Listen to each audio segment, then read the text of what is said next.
2026 নিৰ্বাচনৰ বাবে তৎপৰতা বৃদ্ধি পাইছে প্ৰতিটো ৰাজনৈতিক দলৰ ন কৌশলেৰে ভোটাৰৰ মন আকৰ্ষিত কৰিবলৈ প্ৰচাৰত নামিছে প্ৰতিটো দলৰ নেতা কৰ্মী বৰহমপুৰ সমষ্টিৰ যুৱ নেতা মণিমাধৱ মহন্তই সমষ্টিটোৰ বিভিন্ন প্ৰান্তত সভা সমিতি পাতি চলাইছে প্ৰচাৰ অভিযান সমষ্টিটোত বৰ্তমান এজন বিজেপি দলৰ বিধায়ক আছে যদিও অগপক সমষ্টিটো পুনৰ এৰি দিব বুলি বিশ্বাসী মণিমাধৱ মহন্ত প্ৰাক্তন মুখ্যমন্ত্ৰী প্ৰফুল্ল কুমাৰ মহন্তৰ সমষ্টি বৰহমপুৰত এতিয়াও অগপৰ ভেটি মজবুত বুলি দাবী যুৱ নেতাগৰাকী বহমপুৰ সমষ্টিটো সঁচাই বিনন্দীয়া য'লেই গৈছোঁ ততে জাতীয়তাবাদ আৰু আঞ্চলিকতাবাদৰ সুবাস দেখিছোঁ মানুহৰ মাজত উদ্যম দেখিছোঁ মানুহৰ মাজত উৎসাহ দেখিছোঁ আৰু মানুহে ৰাইজে ভাবিছে যে এই সমষ্টিটো পুনৰ জাতীয়তাবাদৰ পৃষ্ঠভূমি যিহেতু আছিলে জাতীয়তাবাদ আৰু আঞ্চলিকতাবাদৰ পৃষ্ঠভূমি আছিল আৰু সেই আঞ্চলিকতাবাদৰ নেতৃত্ব লৈছিল অসম গণ পৰিষদে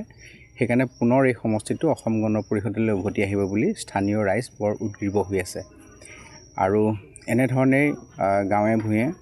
আৰু ৰাজহুৱা অনুষ্ঠানত গৈ ৰাইজক লগ পাওঁতে এইটো কথা গম পাইছোঁ যে প্ৰত্যেকৰে হৃদয়ত জাতীয়তাবাদটোত এটা স্থিতি লৈ আছে খালি সময় আৰু পৰিৱেশ তেওঁলোকে হয়তো নোপোৱাৰ কাৰণে সেইখিনি বহিঃপ্ৰকাশ ঘটা নাছিল কিন্তু আজি গোটেই সমষ্টিটোৰ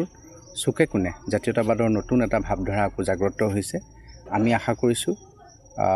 আগন্তুক বিধানসভা নিৰ্বাচনত এই সমষ্টিটো পুনৰ অসম গণ পৰিষদৰ হাতলৈ উভতি আহিব আৰু ৰাইজে ইয়াত ৰাইজৰ শাসন চলাব পাৰিব মিত্ৰতাত আদান প্ৰদানটো থাকেই যেনেকৈ প্ৰেমত আদান প্ৰদান থাকে এটা পক্ষৰ পৰা প্ৰেম কেতিয়াও হ'ব নোৱাৰে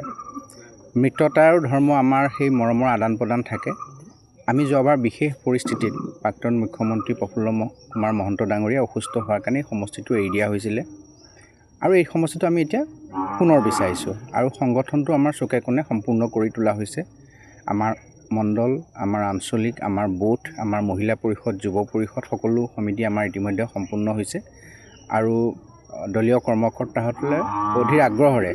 এটা খুব যোগাত্মক সিদ্ধান্তলৈ আহিব বুলি আশাৰে বাট